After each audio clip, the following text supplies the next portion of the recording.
So religiously, of course, Israel's our home. But emotionally, we have some adjustments to make. So where our home is, I think home has become associated with Mashiach. We're not going to be able to feel at home until Mashiach comes. Or in different words, we won't feel at home until there's peace in Israel. What is home? Yes, we have our homeland Israel, and yes, we have homes throughout the diaspora. But our current reality is complex. Israel's at war, and anti-Semitism is rising around the world. So what does that mean for us? What does that mean for this question of home? Join me, Izzy, as I speak with Israeli and diaspora Jewry to better understand this new complex reality and unpack where we put ourselves in this physical and spiritual war. This is the My Israel Narrative podcast.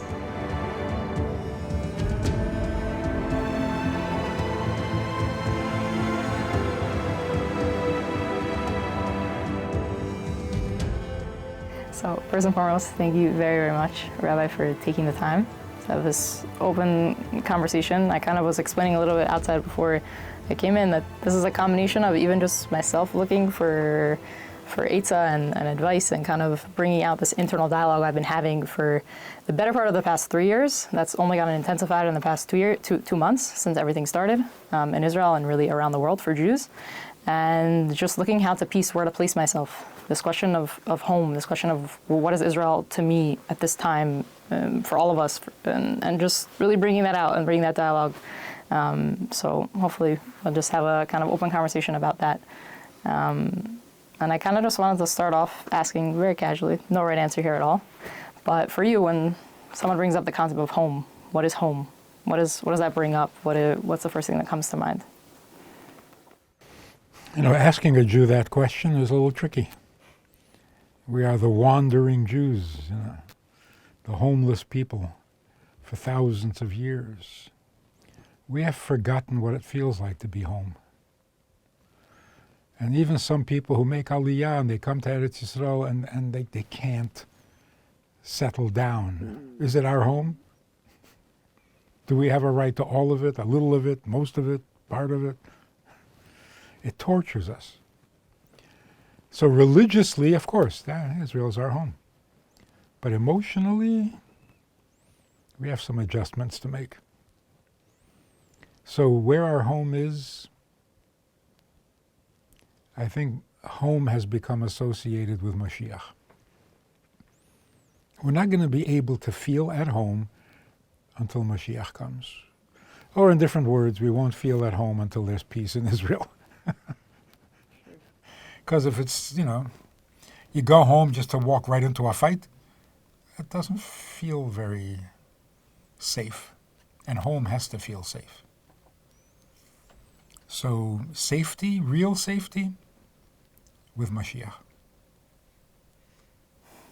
Would you say, though, we've gotten a taste of what home feels like at times? We can get a taste wherever we are, I guess. If you know what you're doing, you know why you're there, and you're comfortable with your purpose or mission, that's the kind of home we have in Golos. Be at home with your purpose. Be comfortable in your skin. The house will change. The address will change. From year to year, from decade to decade, We're used to that. So I think about my family are Iranian immigrants, and they've only been in America for a few decades. And it's fascinating to see, and I often forget. And I remember as I got older, I would look at my father and I would say, Izzy, why don't you ask him? Like, what is it like? Like, I just looked at him and I was like, he's an American. And my mother, she moved when she was much younger. And I would have to constantly remind myself, wait, this actually isn't his original home. And it's been really interesting. We've had a lot of conversations recently I mentioned to you, I made Aliyah 3 years ago. And when I did so, at first there was a little bit of a feeling of like wanting to get out of America. Like I just didn't identify with the value system that was here and a lot of things that were happening. And I said, if I want to build a future, I want it to be there. And for my parents, it was very hard to hear because they came here and they built on a whole foundation and a whole value system, and they feel America gave them so much. And we constantly are at heads with each other, and from this point. And for me, it's like I can only look to Israel, and they keep pushing back at me, like, also look here. And I don't know. I don't even know. It's like I'm asking for advice, even in how to see this from their perspective as well. How to kind of grapple with that. Like really, for all Jews, so many are immigrants and have had to rebuild. And this notion of having now you want us to go rebuild somewhere else or look somewhere else. How do we grapple with that reality? We're pretty much fed up with it. Again, another adjustment, another. Yeah, that's a good feeling. We're done with this traveling. With this going from country to country. But I was in a synagogue, I was in a shul in Cleveland. And of course, what do people do when they meet? Where are you from? Where are you from? Where are you from? And everybody's from something, Poland, from Russia, from Ukraine, from Hungary, from Romania, and there's one woman standing on the side, not saying anything. And I said to her, where are you from? She says, the United States since the signing of the Declaration of Independence. We were all speechless, like, you mean this is your country? Like, what is that like? How does that feel? There's a certain peacefulness or something that we don't have because we are wanderers. And we have to get over that. It's in our blood. It's in our... So even in Eretz Yisrael, people are still trying to, yeah, really? We're home? Yeah, but you have to run to a shelter. Why, if I'm home? You know, the Rebbe always said, we are the last generation of Golus and the first generation of Geula. And everybody thought, wow, that's great news. Oh, yeah? It is very hard to be with 1 foot in Golus and 1 foot in Geula. You don't know whether to laugh or cry. That's what I felt when I lived in Israel, very strongly. Mm-hmm. We have good reason to cry. We have good reason to laugh, and we don't know. So we're doing both.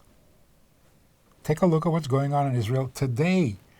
They're singing and they're dancing and they're grieving and crying.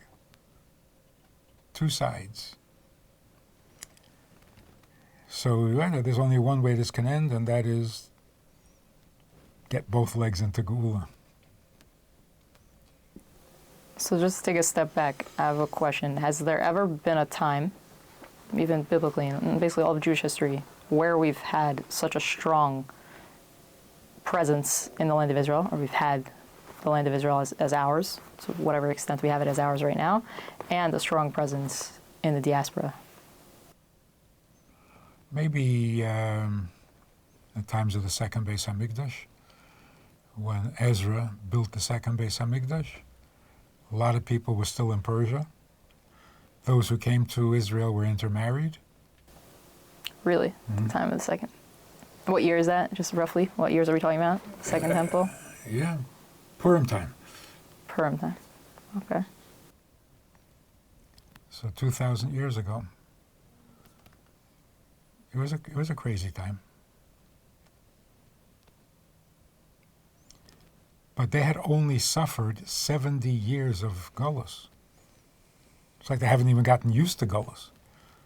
We are so used to it now, 2,000 years of it, that we have to relearn everything to be able to think free, or home, or natural, or peace. It's so foreign to us.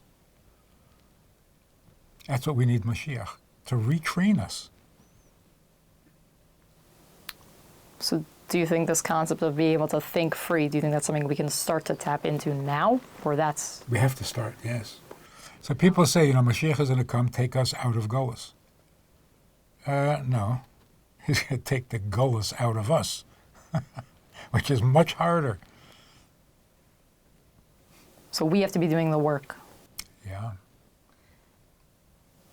What would you say that people, maybe because I think right now it's really interesting. If you've somewhat been in the religious world and religious dialogue, so you've heard this concept of Mashiach, this concept of Geula, and it gives you some comfort to an extent of like, okay, this is all for something.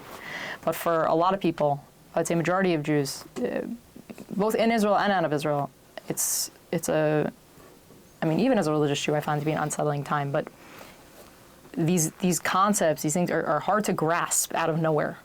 So where do you start if you've never even heard this idea of, yes, and Israel will be the place in a time of redemption? Like right now, it just seems like we're in a gridlock.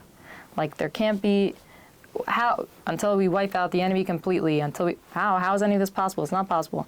So what's your advice, if you could give any advice to people that it's all coming crashing down at once and they've never had exposure, they've never even heard any of these concepts before. Like what do you do, where do you start to try and grasp a sense of reality and where we're going? When things get really down to basics, like survival, then our basic nature comes to the surface. When we're down to essence, we become our essence. And what are people saying now? People who didn't know, people who didn't learn, people who are not even looking to go to Israel. But they're all screaming, Am Yisrael Chai. That we are an eternal people, we're not going anywhere. Where is that coming from? It's amazing. We are amazing. We are amazing. We just don't realize how amazing we are because we're so humble. We have been so humbled, we don't know how to stop. I heard someone say this morning, she was saying, we don't believe that we have a soul. We don't believe that we have a neshama. And because we don't believe, so we're so much more, we don't even understand, we can't understand our power because we don't believe we have any. And it's, I guess, part of what you're saying is just it's coming out naturally right now because you are seeing so many things you've never seen before or experienced before. It's amazing. It's like 50 years ago, there was a surprise attack on Yom Kippur. Mm-hmm. Miracles happened, and this year, the surprise attack came on Simchas Torah. I don't know what it means exactly, but it is really, really significant. For months after the Yom Kippur War, the entire Jewish people were in a Yom Kippur mood. It was like, okay, we won the war, we defended ourselves, everything's better now, but there was a very serious mood, like a Yom Kippur mood. Mm. So Yom Kippur lasted like for 3 months that year. Now, the attack was on Simchas Torah, we're still dancing. It's so strange. It's still Simchas Torah. Isn't it? It's like, we didn't dance after the Yom Kippur War. It's so different. But there is this subconscious or essential neshama that knows how to respond. And this time the response has to be a Simchas Torah response, which is really... And the first victims of the massacre were people at a dance festival, a song festival, on Simchas Torah. They're dancing. They think they're dancing because they're in the mood. They're dancing because it's Simchas Torah and your neshama wants to dance. We are. Look, 50 years ago, it happened on Yom Kippur, which tells us who was attacked, who was hurt. Yom Kippur people. The people of Yom Kippur. The Jewish people. This year we were attacked on Simchas Torah. Who was attacked? Simchas Torah people. So we know who the attackers are, and we know who we are. We are Simchas Torah people, we are Yom Kippur people.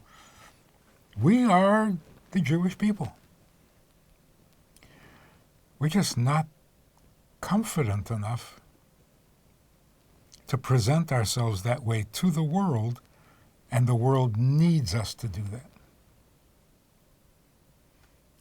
What would it mean to present ourselves as Simchat Torah people to the world right now?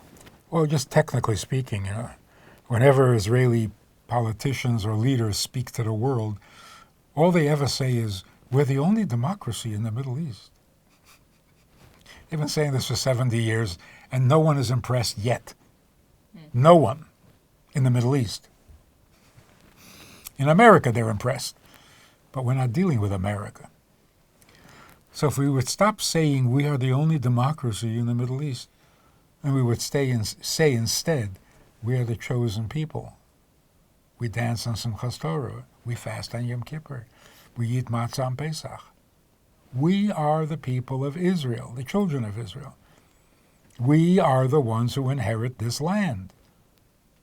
So, relax. It's ours. You're saying to own what it is to fully own what it is to be a Jew means owning what? Every part of Torah, Mitzvah, Israel. Everything Jewish, because we are the chosen people. A lot of people have a lot of challenges with the Jews. So how do we? Because I think it's misinterpreted. So in your words, what does it mean to be the chosen people? Because for me, it's very clear that it's not because, quote unquote, we're better. It's not the intention behind it. But it's hard to put into words what that means. So in your words, what does it to be the chosen people? Yeah, so in practical application for today's matzav, for the situation today, the descendants of Ishmael, who was a son of Avraham,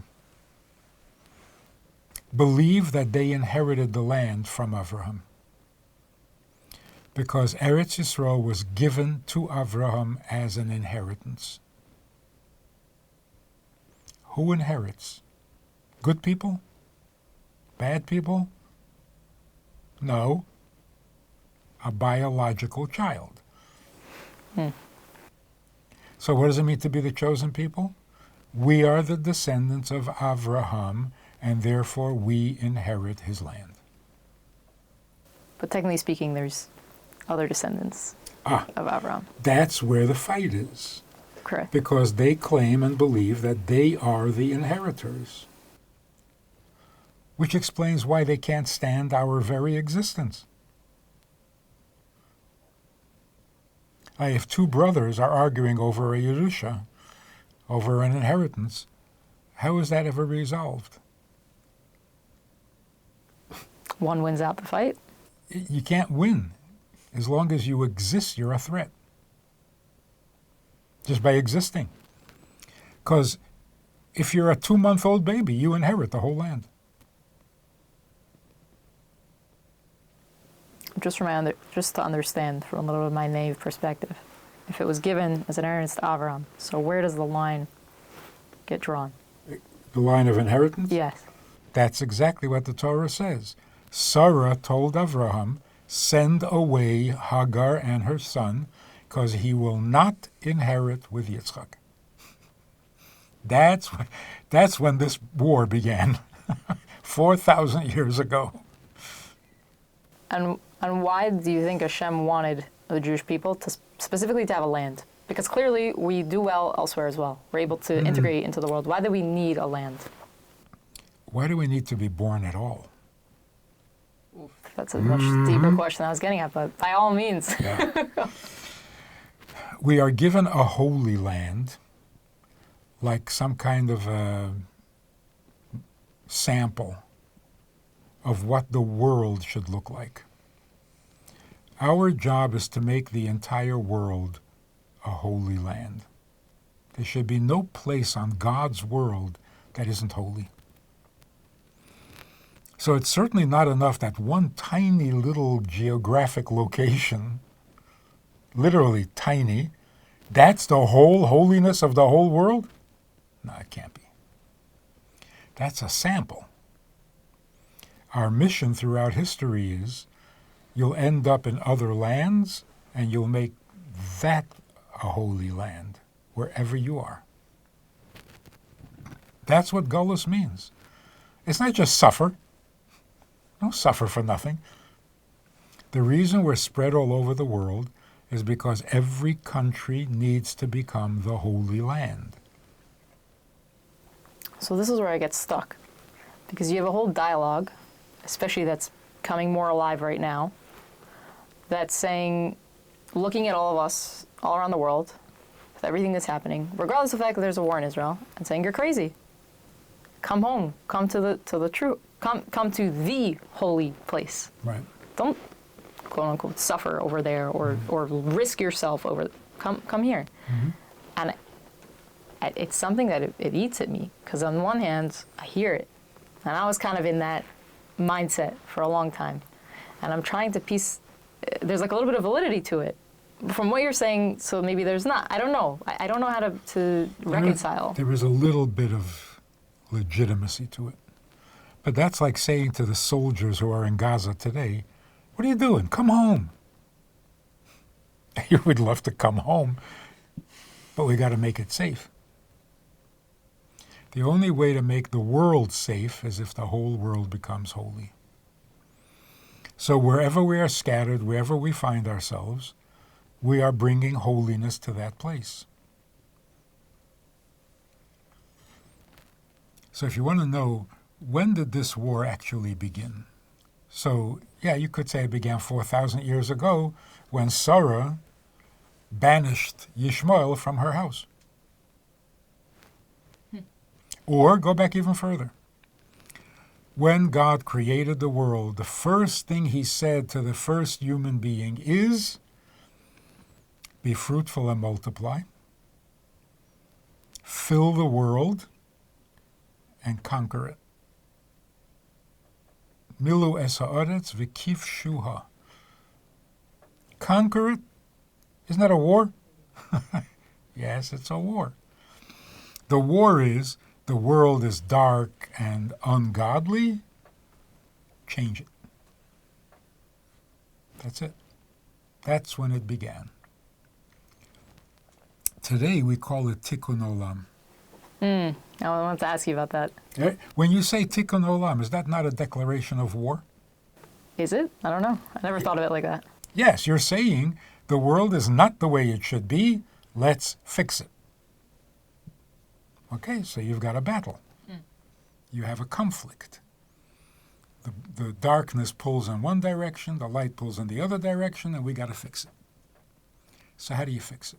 Today, the way to fix it is not through war.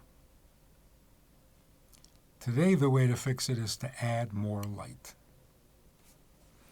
Because this war is basically a result of ignorance, of confusion.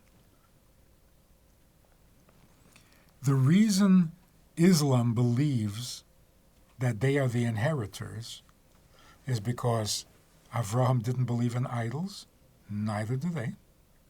Have no idols. Avraham was circumcised, so are they.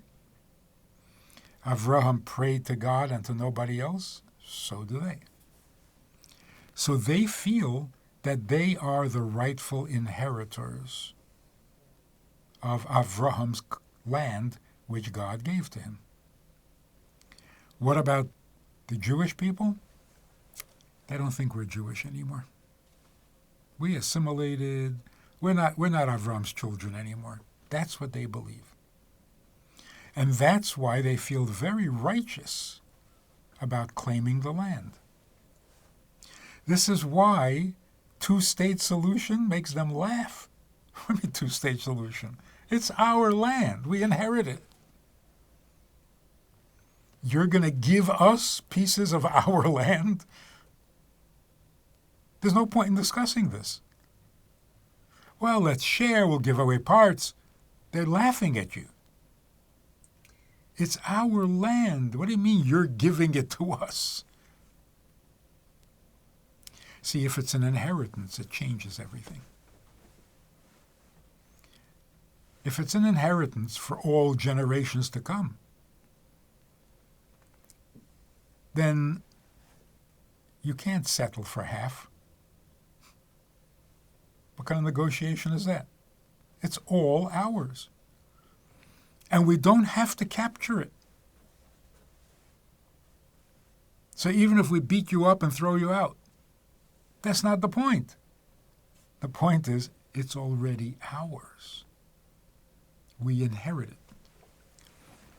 Now, if there is a Jew, now we've got problems. Because if there is a real Jew in the world, he inherits this land. They know that. And even if that Jew is a baby, babies inherit. You see what's going on here? So the Jew can't exist. Exactly.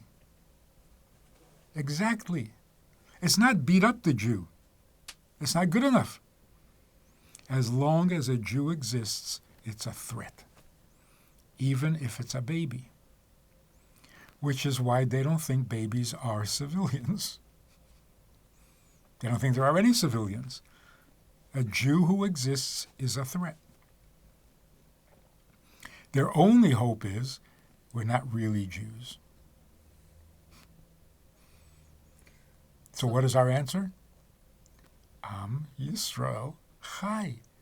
We are still the children of Israel. They are, in some way, ideological descendants of Avraham, because they definitely intermarried. There are no biological descendants of Ishmael. But they think they kept the principles of Avraham alive, so they are the closest to Avraham. But if we can establish that we are the biological children of Avraham, this game is over. Done. That's why the Rebbe always, every Jew must know we are the children of Avraham, Yitzchak, and Yaakov. Over and over, the Rebbe kept. It's so crucial to what's going on in the world today. So to say to the Muslims, to the Ishmaelites, to say, but we're a democracy. Who are you talking to? That's so completely irrelevant. What's the difference whether you're a democracy? We inherited this land. Well, we'll negotiate. We'll give you, you'll give me nothing. This is my land. We're not answering their question. In 70 years, we have not answered their challenge. And what is the answer? We are descendants of Avraham, Yitzchak, and Yaakov, but we never stopped. I got to tell you this little incident. I'm in the airport, I think it was Chicago, and this missionary guy comes over, sits down, without saying hello, he launches into a sermon. And he says, the Bible is the Word of God. Every word is true. You can't disprove it. You can't. It is true. It's the Word of God. Every word in the Bible is true. Anyway, eventually he remembered his manners, and he says, what is your relationship with the Bible? So I'm a Kohen. So I said, my relationship. Aaron is my grandfather. So Moshe is my uncle. And Miriam is my aunt. He was speechless. He didn't know what to say. And he mumbled something and he walked away. And I sat there wondering, he just told me that every word in the Bible is true. So why was he so shocked? Just because you knew you were so affirmative of who you are. I think that's part of it. Didn't he know that every word in the Bible is true? So yes, there was an Aaron and there was a Moses and they have children and grandchildren. What is the shock? When religious people say it's true, the Torah is true, they mean it as some kind of a religious commitment. They don't mean like true? Like really? really true? They're ideological. We are biological. So they say, oh, we believe it's true. We don't believe it's true, and it's true anyway. Right? So even if it were a legitimate accusation that Jews are not practicing, we're not doing, we're not, so what? You inherit anyway. The reality is the reality. When it comes to inheritance, it doesn't matter. That's their mistake. They think because Jews are secular, we're not the inheritors anymore. Well, since when does inheritance depend on how you behave? So a question actually in relation to just the Jewish people and Israel. Is there any specific mitzvah? I know there's mitzvot that you're supposed to specifically, or you can only do in Israel. Is there any specific mitzvah or halakha, law, Jewish law, connected to Israel, like as a Jew and Israel? Like to live there, to contribute there, to build there, do we have any, we're speaking a lot about inheritance and this inherently being ours, so is there anything that we are supposed to be doing on a physical level to show that connection? There are differences of opinion about that halachically. But for all practical purposes, we pray facing Yerushalayim. That's about it. People who live in Israel probably are not allowed to leave, except to learn Torah, if there's a better yeshiva somewhere, to get married, or because they can't make a living. And you have to go. But really, like I was saying before, we're not in exile for no reason. There is a purpose to this. And it's not just punishment for ancient sins that don't seem to ever end. It's because God's world has to be holy, not one tiny little corner of the world. And everything we do, wherever we live, when we keep Shabbat according to the local time, then we're making this place holy. If we eat kosher, if we light Shabbos candles, if we make a bracha, if we bring God with us wherever we go, and that makes the place holy. So that when Mashiach comes, all the world will be Eretz HaKodesh. And the land of Israel will all be Yerushalayim. And all of Yerushalayim will be Har HaBayis. And the entire Har HaBayis will be a Beit HaMikdash. And the entire Beit HaMikdash will be Kodesh HaKadoshim. This is answering a lot of questions about how I'll fit there when Mashiach comes. Right. So wherever you live after Mashiach comes, for the regel, you're going to have to go to Israel. So El Al is going to have to get a lot bigger. Basically. All the airlines will have to become El Al. I see. But it's all reasonable, doable, and realistic. Mashiach does not involve any changes of nature. Well, in a sense, right now, we're seeing a lot happening above nature, right? Like? A lot of this war is, well, it depends how you define above nature. The war is below nature. It's so unnatural. But in terms of, I'm just talking about you're hearing all of these stories, and I'm sure the miracles, and we're not even hearing half of them. It's just the little bits that we're getting to hold on to something. But I mean, and some of them are a little desperate. They're pushing it a little. Look, there are going to be miracles, of course, because we need one. We got ourselves into trouble. We weren't paying attention or something. I don't know what happened there. So yeah, we need a miracle to pull us out. Miracles are part of Golus. The beauty of Mashiach and Geula is there'll be no need for another miracle ever, because everything will be good. So the way to think of it is like this. During Gullus, God is our miracle. He has been, he continues to be, because we need it. Geula means we become God's miracle. We bring God to the entire world, or we bring the whole world and give it back to God. We are his miracle. That's what we need to be thinking about. We have to become the miracle. The world has to know that we are the chosen people, that we represent God to the world. We are God's voice to the world. We are his witnesses.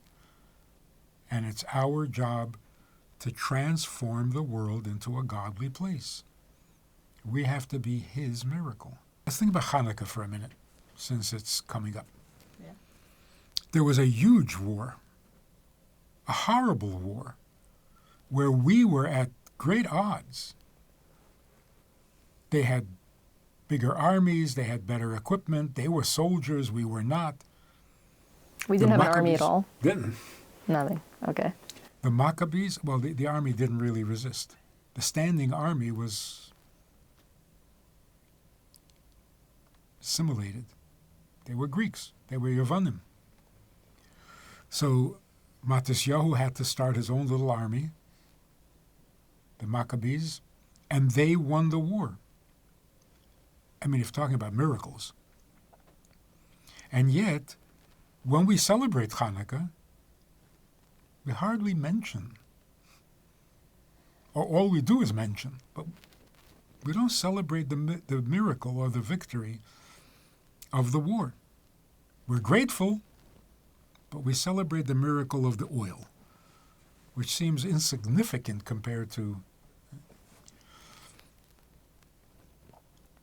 today. Beating up Hamas is a miracle. We're better equipped, we're better soldiers, we have a better army. Victory over Hamas is not a miracle. The miracle will be that we finally realize who we are, which is a miracle of light. That's the menorah. That we see clearly, we're not confused. The gullus is not within us. We've coughed it up, spit it out. Yes, we are the chosen people, and this land is our land, and there's nothing to discuss. There's no reason to fight, because even if you fight and take the land from us, it's still our land. That's how we've been able to come back to it so many times over. Yeah, that's why when the Babylonians took it, it didn't become Babylon. And when the Romans took it, it didn't become Rome. And when the Turks had it, it wasn't Turkey. And when the British had it, it wasn't Britain. It's an inheritance. You can't conquer an inheritance. So I'm thinking a lot about this, just this idea of owning who we are as a Jewish people, as the quote-unquote chosen people, understanding this is our land. And I heard somebody, this was like unsourced, but kind of her take on what's happening at the moment. She said, in every other time where we've kind of been in such a battle, such a war, it was always over, and the times where we were about to enter, or we were in another exile, it was always over a certain mitzvah. So in the time of the Greeks, it was over a few specific mitzvot that they tried to stop us from doing. Circumcision, Shabbat, Rosh Chodesh, the new moon. And in a way, so that was like, the focus was like on trying to keep those and continue that. And today, she was explaining, it's kind of like the mitzvah, quote unquote, that they're going after, the thing they're going after is Israel. And so we have to own that 10 times more.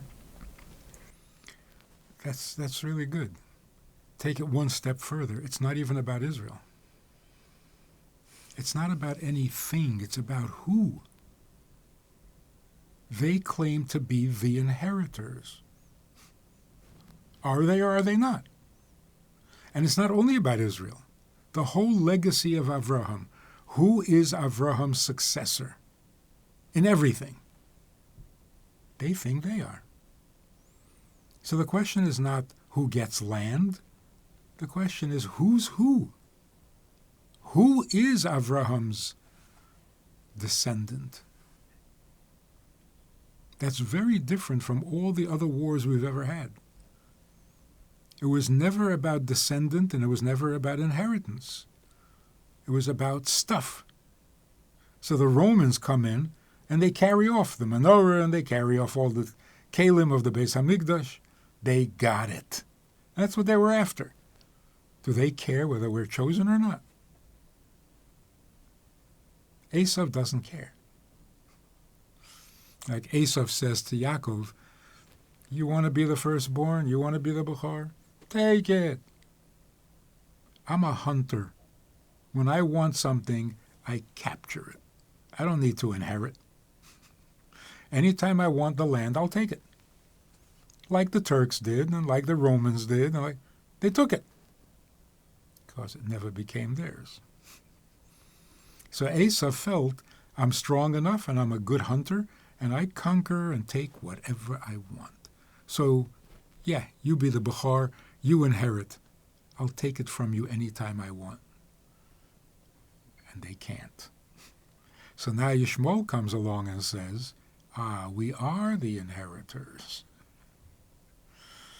That's a very different battle. So when Israel gets up at the UN and says, we are the only democracy in the Middle East, you're not answering the question at all. In fact, you're acting a little guilty, as if you know it's not yours. Why is that? Why is that response acting guilty? Why do you have to defend yourself by being a democracy? Aren't you the inheritors? And if you weren't a democracy, then it wouldn't be your country, or you wouldn't have a right to it. I guess in some way, I don't want to make this into a political thing, but for 2,000 years in Europe, we've been fighting with Esav, not with Yishmael. Because Esav is Rome, Christianity. The fight with Christianity is very different from the fight with Islam. Christianity is Esav. When we want, we take.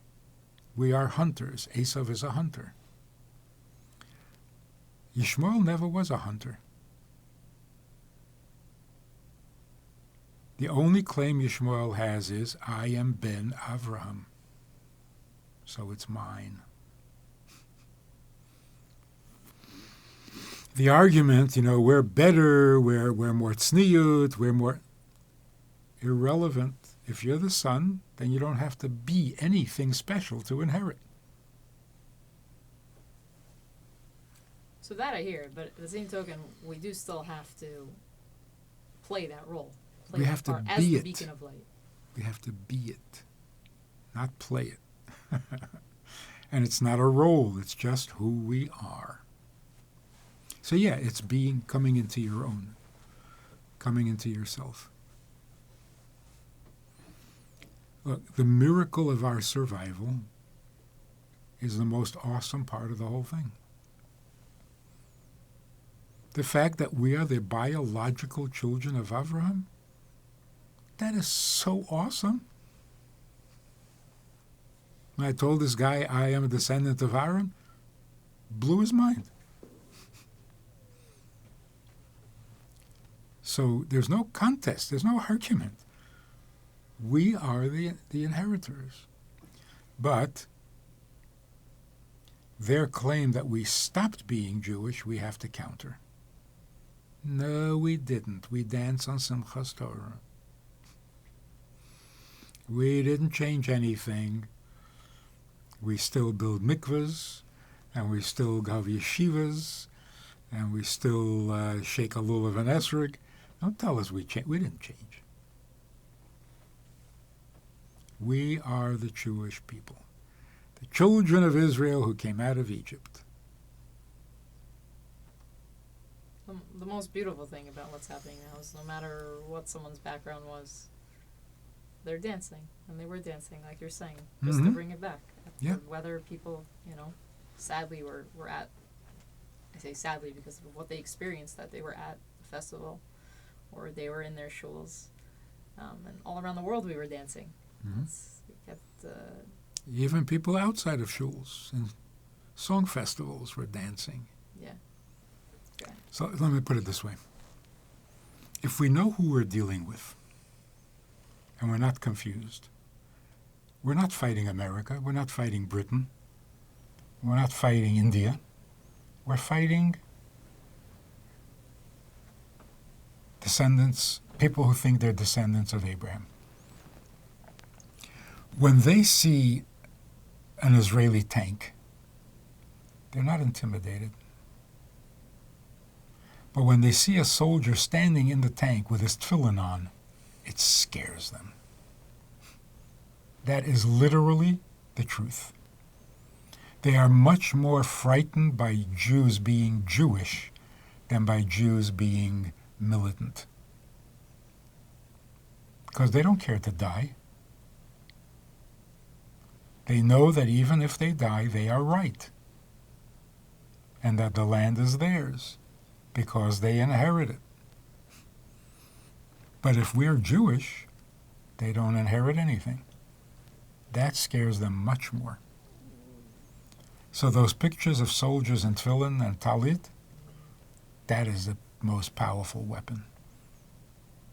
More than the tank. Because know who you're dealing with. It's an interesting take on it, because I think we look at a lot of those, I do, you know, and I'm just like, wow, yeah, there's a God. It's like a reaffirmation of, are you seeing every soldier put on, you know, tzitzit and all these things? So it's like this reaffirmation of... There's a God, but it's... Well, there's this woman whose son and daughter were hostages. And they were released. Her husband is still a hostage. When those kids came back, remember this? I saw the clip on, she jumped up on a chair and she screamed, Yesh Elokim! There's a God. Yeah. Her husband is still there. There are still 130 hostages. The war is going on. And she's screaming, yes, there is a God. We are so amazing. We are. We are amazing. It's again, going back for me to this notion of what you're saying is, if you want to, as a Jew fighting a war, be a Jew. Because that is the war. Because once we own who we are, that's what they know they can't defeat. Right. Because it's an inheritance. That's the key word. So when Sarah said 4,000 years ago, Lo yirash ha'amah hazot im b'niyim Yitzchak, ben ha'amah hazot, Yishmael will not inherit this together with Yitzchak, only Yitzchak. Wow. She was talking about now? That's why the Torah is so emes. Every word is so relevant. Nothing has changed. It's the same issue. But this is this the first battle we've had head-to-head with Ishmael? Ishmael Yeah. in this context? So this is... The final battle. Officially, we're supposed to have gullus in 4 nations. And Esau was the last one. But the Ari writes that there's a 5th, unofficial, and that is Ishmael, and that's today. So every Jewish mother who was a descendant of Sarah should get up and say, Lo yirash ben ha'amo hazot im b'ni im Yitzchak. You There's- translate? There's only one inheritor, and it is not the son of Hagar. So I think what's comforting is that, I mean, put aside there's a group, actually maybe this is something a friend and I, my friend Esther over here, were discussing, that you do have a smaller minority of Jews who are, they don't understand this this piece of information that you're articulating so strongly. what do we do with that? How do we understand that? How could it be that Jews have gotten so lost as to not even be able to own who they are in the slightest? We don't know who we are, but we are who we are. That's the point. The point is, even if you don't know, there's always these stories about a guy gets a letter, unexpected, you just inherited your grandfather's whatever. Mm-hmm. They didn't know, they didn't care, they didn't know their grandfather at all, and they inherit because there's no one else. So it doesn't matter. Actually, there was a beautiful incident that happened a couple of weeks ago on one of the campuses here. There was a very nasty pro-Hamas rally. And people were just standing there listening to this horrible, evil stuff. Until finally one Jewish professor couldn't take it anymore, and he got up and he started arguing back, screaming at them. And this professor happens to be famous in the campus as a religious atheist. He's religiously atheist. Right? I see. Okay. He makes sure everybody knows I'm an atheist, I'm the biggest atheist, Anyway, so the police arrested him because they were afraid it would start a riot. So to protect him, they arrested him. The next day, he came to teach a class. And one of the students handed him a bouquet of flowers. He said, "What is this?" You know the story? I think I only heard the end, so. He says, "What is this?" She says, "I'm so proud of what you did yesterday. You made me feel so good. You stood up there and you said what you had to say. I just had to get you the flowers." He says, "What, you're Jewish?" She said, "No." He says, "So what are you proud of?" She says, "It just felt so good to see the chosen people acting chosen." So he said, hey, I don't believe that. You know I don't believe that. Chosen people business. And she said, "Whether you believe it or not, we know it's true." It kind of makes me think when you, sometimes when you're growing up, or anytime, even as an adult now in my adult life, somebody sees something in me and they say, "I see you have this skill, this talent, this passion, this fire," whatever it is, whatever it's about. And I said, no. I said, whether or not you want to say you have it, it's out for the world to see. Yeah. So choose to own it, or it's a shame. It's a shame not to. Yeah, it's a crime. Oh, I wasn't going to go that far, but okay. We could say it's Crime a crime against humanity, because it leaves everybody confused. So here's an answer to another question. The question that remains is, let's say I know who I am, and I know I'm the chosen people, and I believe it, and it's written in the Torah that the land belongs to me. But you think if I tell them, they're going to listen? That's part of our inferiority complex. Sure, we know, but nobody's going to listen to us. Oh, yes, they will. Even if you say, "I don't believe I'm chosen," they know you are. So if you say you are, you're not going to get any argument. It is the most powerful weapon we have. And we've never tried it. In 70 years, we've never said it to the world. We say it to each other. But when we get up at the UN, no one has ever said it. Well, very fitting right now. With Hanukkah coming up. I guess it's really bringing the light in ourselves out. And that is... The victory will come when we enlighten the world. Beating up Hamas is no big deal. In fact, it shouldn't take so long. Dragging it out too long. That's not the main thing. The main thing is it's time for the world to be educated about simple facts. So Chabad already put up a big menorah in Gaza. That's the solution. Whoever didn't light a menorah last year should light one this year. And not a little one. A big one that everyone can see. So can I just address one elephant in the room? Well, there's probably several, but just one that's top of mind for me. So right now, obviously a big struggle is also we have anti-Semitism all around the world, unfortunately, and right, we see the hate right in front of us, much more so even if we want to say it was there, which I believe it was for, forever. It's not a new thing. It's just on the surface now. So obviously there's this confusion. Do I live my Judaism loud and proud, or do I hide it? Right? Because there came a point in history where we did have to subdue who we were. And now, I don't know in the context of that time if that was wrong or right, but today the constant message I'm hearing is wear it loud and proud, wear it loud and proud, wear it loud and proud. From your vantage point, what is the... Yeah, in the past we had to lay low because we were dealing with Esav. So if you don't show yourself, he can't shoot you. Now we're dealing with Ishmael. It's a different thing. Now we have to be very open, very proud, very convincing about who we are. That's really the key. But you got to be careful.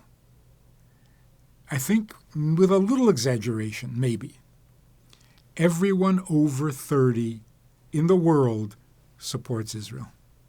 That's a strong statement, Rabbi. I won't debate you on it right now, but... Everyone under 30 supports Hamas. And that's not because of anti-Semitism, it's because of the universities. Universities, I don't know why or how, but they are toxic. Hateful, judgmental, arrogant, not only against Jews, against everyone and everything. They're just out to destroy. And it's very sad for them. So we should not be worried about us. We've always overcome and we will overcome. Nothing new in that. The problem today is the world. They're in big trouble. They are so confused. They are so lost. Morally, they have no idea. They're so backwards in morality. Terrible. So the pity is on them more than on us. But one more thing to look at. If the world is going to become a better place, dramatically better, it will show up in the transformation from selfishness to selflessness. That is the problem in the world. Selfish leads to every crime in the world. Selfless leads to serving your Creator. That's it. Or in different words, we have always felt needy. Human beings, we're so needy. We're so weak. We're so small. We're so dependent. We have to be praying to God all the time to help us out of every one of our problems, and it was depressing. History has been depressing. All of a sudden, like 5 years ago, something switched. Something very significant. People are not interested in being needy. I don't want to need. Even if you give me what I need, I don't want to need. I'd rather be homeless. I don't want to get a job. I don't want to get a paycheck. I don't want to have a mortgage. I don't want. I can't stand being needy. That's good. Because we're not needy. We are here to serve. We are needed. We're not needy. Took 5,000 years to figure this out. Look what happened since October 7th. Even the worst of the worst They're not looking out for themselves. Hundreds of thousands of people all over the world are not home making dinner. They're out in the streets thinking that they're serving a purpose. Wow, what a glimmer of light in such darkness. It is such a dramatic change. When in World War II you didn't have such demonstrations? For hours and hours, day after day, these people have nothing better to do. All of a sudden, human beings are desperate to serve a need, not to be needy. That's Mashiach. All we have to do now is say, good, you are needed, not by Hamas, you're needed by God who created you for a purpose. So if I could take it back quickly, just one more question to the first question about home. And you described that right now we are in pain because we're tired of being homeless. We're tired of being all over and not having somewhere to put our feet on the ground And being victimized. So what are words of comfort you can give to the Jewish people? And I'm thinking people that have seen the unthinkable, and the people that have thought they built a home in Israel, in our homeland, and since have not been able to continue a life there for several reasons. People that are returning, people that, like myself, who are living there and are not there anymore. What's some words of comfort just for the still scattered people? The miracle of Hanukkah, or the Chag, is different from Pesach. Pesach, we're celebrating our survival of slavery in Egypt. Hanukkah, we're celebrating the survival of an attack on us in Yerushalayim, in the Beit HaMikdash. Which is worse? When you're in Egypt and the Egyptians don't like you, what else is new? You're the foreigner. You don't have your own army. You don't have your own government. You're not in your own land. You're going to get abused. What do you expect? We finally make it to the Holy Land, to the Promised Land. We're finally home. We're finally in our element, in the holiest of the holy. And the Yevanim come into that holy place and defile it. That's like being raped. Much worse than being abused in somebody else's country. So I'm sure the people then were thinking, what? Now we're home. Now we have a Beit HaMikdash. Now we have a Holy of Holies. And we're still not safe? Well, what hope is there? If utopia is not good enough, then what will be good enough? It was much worse than being enslaved by Egypt. Much worse than being threatened by Haman in Persia. This is our home. This is the best it's ever going to be, and it's not good enough. You can rape us when we're innocent? Then what should we be? Not innocent. So if innocent isn't safe, then what is? I'm sure it was so traumatic, just that thought. You achieved perfection and it's not good enough. Well, then what's left? So what was attacked on Hanukkah was our innocence. Literally like being raped. You come into the holiest part of my existence and you contaminate it? That we survived that deserves a special chag. It can't be included in Mitzrayim. It was worse than Mitzrayim.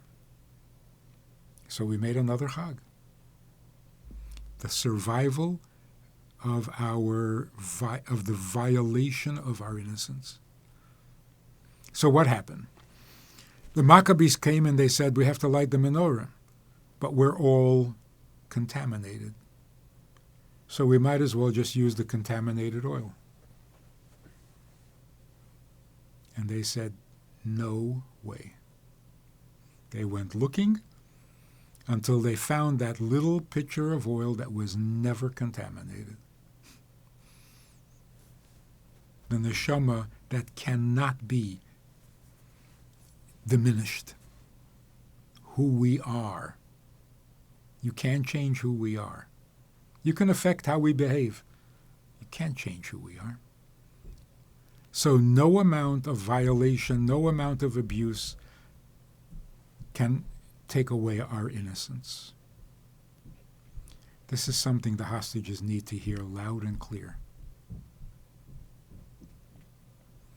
They must be told this by every rabbi in town. Your innocence was not taken away. Just dig a little deeper. You'll find it. That's the strength we need right now. To be who we are. Golus has not defeated us, has not damaged us, has not taken away our innocence.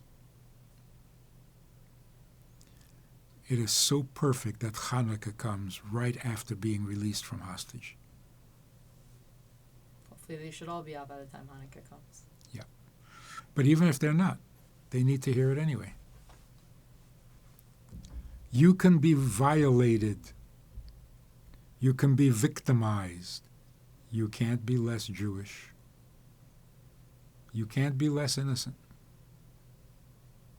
That's the message of Hanukkah. So the hope is not the land of Israel. We can be abused there too. The hope is us. We are the holiness in the world that cannot be compromised. And that's why a holy land belongs to us, because we are holy. Eretz Yisrael does not make Bnei Yisrael holy. Bnei Yisrael make Eretz Yisrael holy. Because Eretz Yisrael used to be Canaan land. How did it become Eretz Yisrael? Because Jews came there. Because Avraham came there. And then it went from being Canaan to being Eretz Yisrael. We got to do that to every other country we come to as well. So to say every Jew should leave whatever country they live in and run off to Israel, I don't think that will solve the problem, and it will create a lot of chaos. They're going to have to build really fast. Right. They are, by the way. not fast enough. How could they? Every man is away at war. Correct. So, we need to know how innocent we are, and that the innocence is indestructible.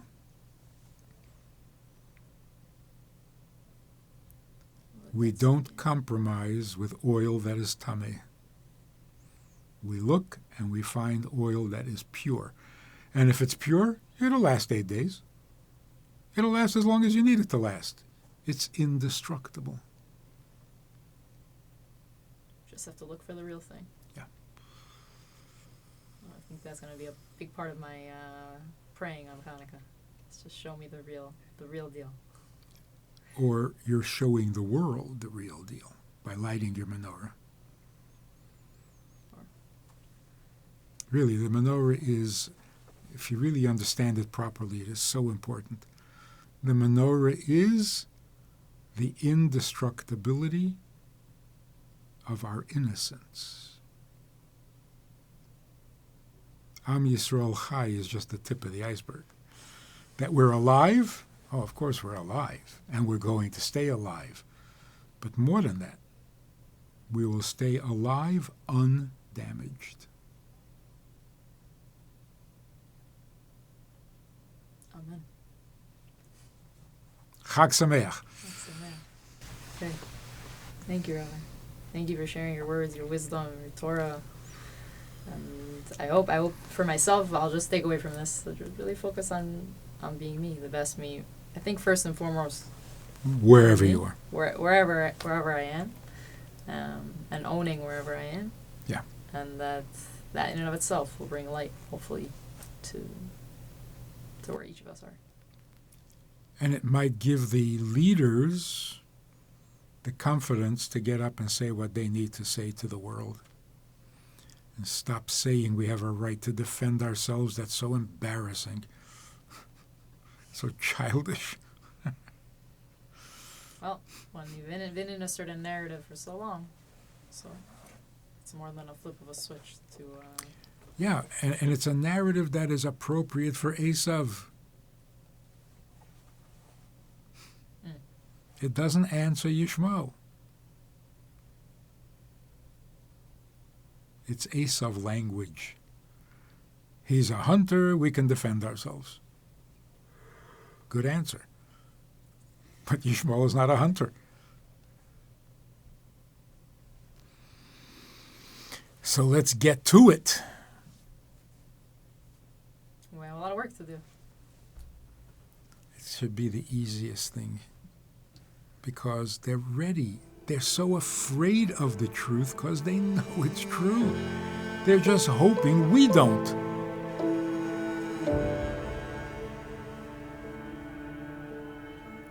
When we tell them, yes, we know, then it's over.